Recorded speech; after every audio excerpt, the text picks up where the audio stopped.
Alright, guys. I said I was going to do Arknights, and I really hate the writing in this game, but the gameplay is really fun, so I'm going to give it a chance. And I'm going to start off with the best early game team that I found. And it's, for those of you who just want to pop in to see what it is, that's what it is. If you want me to explain how to do it and why this is probably the best starting team, keep listening, because I'm going to be bringing you more videos like this throughout the week. So the reason why this team is so good is because early game, you're going to want easy team combos. You're going to want them to be rapid fire, and you're just going to destroy everything as you go through. Now, this is actually not. It's got two characters from the starting team in it, so you're going to get that pretty much automatically. You're going to get her by going through the story, um, or you might get her before you get her free copy. And she's the last piece of the team. You're probably going to get multiple copies of her just from the free 10 pulls that you get. And if you don't get her, she's the least required piece of the team.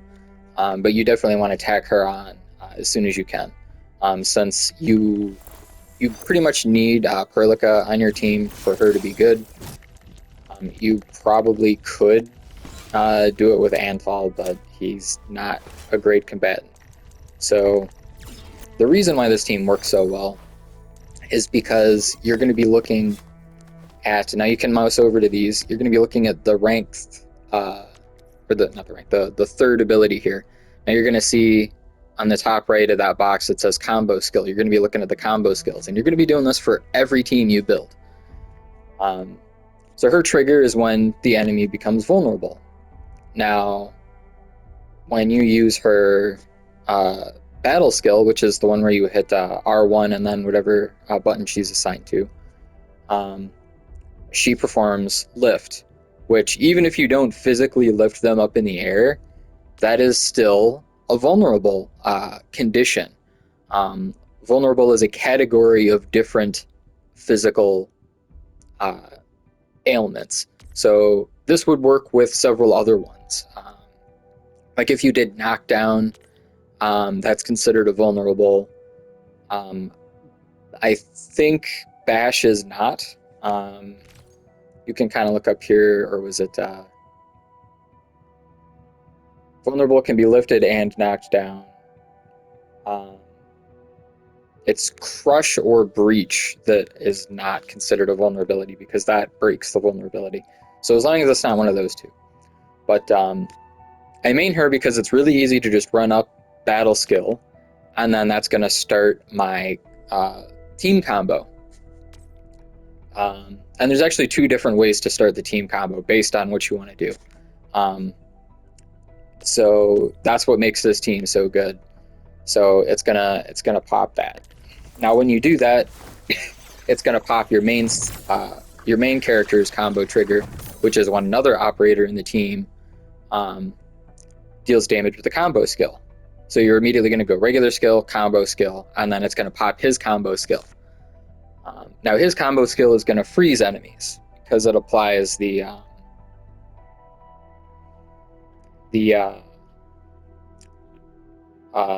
Originium crystals status effect. Now while they're frozen, you start your basic combo. Her basic combo finishes fairly quickly, a lot faster than the main characters, which is why I use her as my combo starter. Then that's going to trigger Perlica, because hers is when a controlled operator performs a final strike of a combo, it pops hers, which does electric damage and applies electrification. Now, guess what her combo is when an enemy suffers electrification? So you're immediately going to pop hers, and hers is probably the strongest of all the combo skills. It hits multiple times. It does physical damage, which works well with the crystals, because applying physical status or vulnerability deals additional physical damage. And just to cover this now, his alt does bonus damage if they're crystallized. So uh, after after I pop her combo skill, I'll do his ult if it's available. And that should be the end of that main combo chain. Now, there's other things you can tack onto that. You have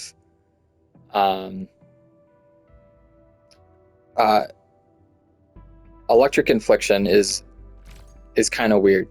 So, excuse me.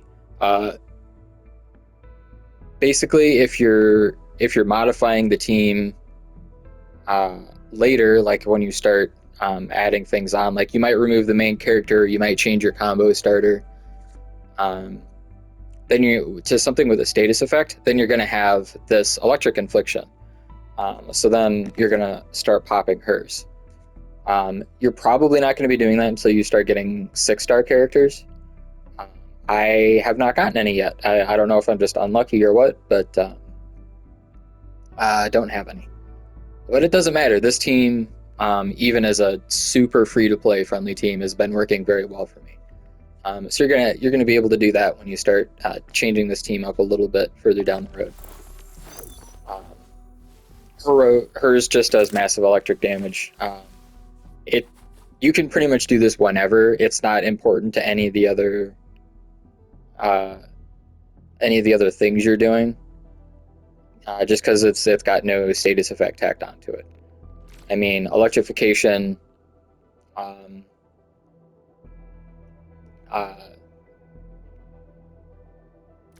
Where is it? They just take a little bit more arts damage when they're electrified, so maybe try to do it during that. Alright, we covered those, and then hers. That's you're looking at pretty much the same thing. It's doing physical damage. So it's pretty much just whenever you feel like it, and that's pretty much it. That's the build there. So I'm just gonna kind of show you how that works here, and I'm gonna, since you can't crystallize him, I'm just gonna start it with the way I normally do it here. And I normally start with this because it's got a fairly low cooldown, and by the time you're done with it, it's going to be available again. So now with any enemy, he's dead already. So with any enemy, I try to keep my at least one bar full on my skills for the big guys, so that I can cancel their charge attacks. And is that a, oh, it is a chest I don't have. Look at that. Doing this video, I already got something I didn't have before. So yeah, that's pretty much the build. I am going to be, you know what? I'll show you really quick just the gear I have on too, so you know what to build. Now the nice thing about this game is they have little highlights. If you look on the left, it's got the attributes. See how agility is highlighted? That's what her skills are based off of. So you wanna build agility. Now you don't need all 4 pieces of this set. The only reason I'm running the other piece is because it gives a lot of damage reduction. It's an extra 7.5% damage reduction. And when you're doing harder fights, I like my AI characters to be taking less damage. So that's the only reason I'm running the 4 piece. If you really wanted to, you could run one of these crit pieces or one of these attack pieces in there. You see how it's got a lot of down arrows on the defense. I double my crit rate, but then I'm taking a lot more damage. And it also reduces my base attack by a tiny amount, so I don't really do those. So, but that's up to you. You could totally do that if you want to sacrifice some survivability for some damage. But yeah, just basically match the set, the heavy set for strength and agility based characters, and the light set for intellect and will based characters. And that's pretty much it. Go nuts, and I'll be getting back to you guys with more team builds, more I'll probably do a factory video here at some point, and I'll catch you guys later.